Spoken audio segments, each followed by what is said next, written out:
The Russian Mind Control Program. Controlled Offensive Behavior, USSR, is a 1972 U.S. Army study of Soviet mind control experimentation. The Russian directed energy weapons program focused on targeting of individuals, not groups.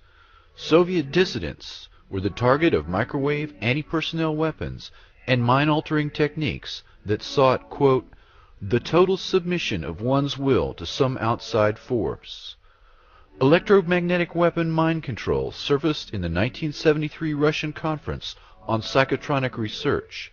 The agenda for the Prague meeting included the following 5 topics: erasure of the subconscious mind, development of ESP, induction of paranormal effects in dreams, the mechanical equivalent of neuropsychic energy, and the psi gene.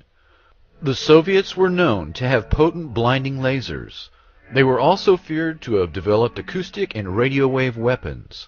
A 1987 issue of Soviet Military Power, a Cold War Pentagon publication, warned that the Soviets might be close to, quote, a prototype short-range tactical radio frequency weapon. The Washington Post reported that year that the Soviets had used such weapons to kill goats at 1 kilometer's range.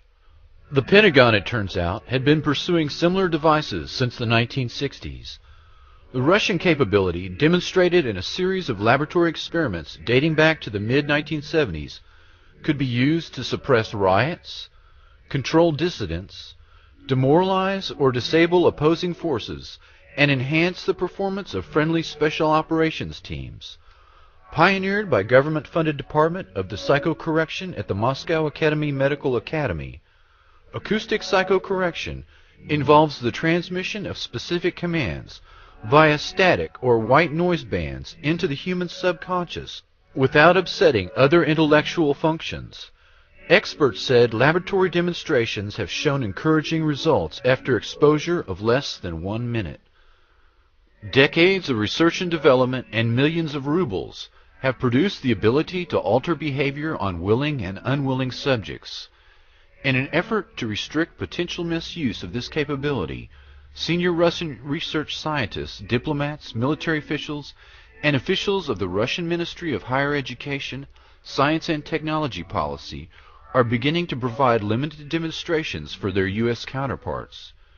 Further evaluations of key technologies in the U.S. are being planned, and discussions are aimed at creating a framework for bringing the issue under bilateral and multilateral control. Yet these military capabilities have remained largely unknown to the U.S. and Russian public. The Department of Psychocorrection at the Moscow Medical Academy acknowledged the potential danger of this capability. The Russian experts, including George Kotov, a former KGB general now serving in a senior government ministry post, present in their report a list of software and hardware associated with their psychocorrection program that could be procured for as little as $80,000. According to General Kotov, quote, as far as it has become possible to probe and correct psychic contents of human beings despite their will and consciousness by instrumental means, results having been achieved can get out of our control and be used with inhuman purposes for manipulating the collective psyche. Unquote.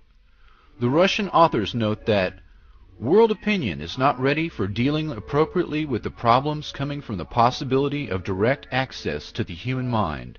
Therefore, the Russian authors have proposed a bilateral center for psychocorrection technologies where U.S. and Russia can monitor and restrict the emerging capabilities. Dr. Igor Smirnov, a Russian expert on non-lethal weapons, was brought to the U.S. for a series of meetings in Virginia in 1993. The meetings were attended by representatives of the CIA, DIA, FBI, and ARPA. Civilians included representatives of the National Institute of Mental Health and directors of biomedical research. Dr. Smirnov and his non-lethal weapons technology was brought to Waco during the Branch Davidian siege in 1993 in hopes of using them on David Koresh, but a software problem reportedly made this impossible, and Smirnov could not guarantee its safety. A firm called Psychotechnologies Incorporated, based in Richmond, Virginia, entered into an agreement with the Russians to share and develop this technology for American use. Dr. Smirnov died of a heart attack in 2005, and his patent is now held exclusively by Psychotechnologies Corporation. Psytech is controlled by Colonel John B. Alexander, NSA General Michael Aquino, and Lieutenant Colonel Albert Stubblebine, among others. He needs the money. This is called computerized psychotechnology. First, we gather information from the subconscious. Then we determine how a specific personality works. Officially for psychiatric use, this device was born of the long-standing Soviet effort to get inside the head of the enemy. At normal speed, the numbers on the screen appear meaningless. But when we slowed down our video frame by frame, we found subliminal flashes of words. Words like fear and neurosis. These words trigger electrical activity responses in the brain and reveal private anxieties and other weaknesses. And this command, which is brought in bypassing the consciousness, has the same effect as a commandment. It's like a word of God. So we simply cannot disobey it. So we said, well, what are the applications? And they said, well, they had tested with the simple phrase, bring us cake, and that they had piped that bring us cake in white noise up to the ground level, masquerading as just machinery noise, and both the workmen outside and their colleagues who worked on the ground level within 24 hours had come at different times of the day bringing them cake.